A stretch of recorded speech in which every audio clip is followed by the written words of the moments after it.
Ang alamat ng manok ni Butitoy. Si Butitoy ay lulong sa larong manok. At araw-araw ay natatalo lamang ito. Sa tuwing natatalo ay kahit saan lang ito nakakatulog. Isang araw habang siya ay nakahiga at nakatulog sa lilim ng kahoy, ay mayroong hindi inaasahan pangyayari na magbabago ng kanyang buhay. Habang siya ay nakatulog ay biglang dumaan ang isang manok na nangiwan ng itlog sa harap mismo ni Butitoy.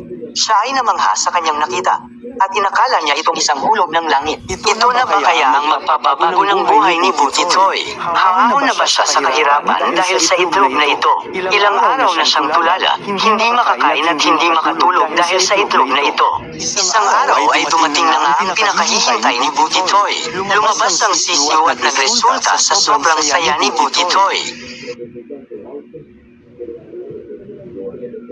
Hindi lubos sa kalain ni Butitoy na imbes na feeds ang kakainin ng manok ay Jollibee ang gusto nito.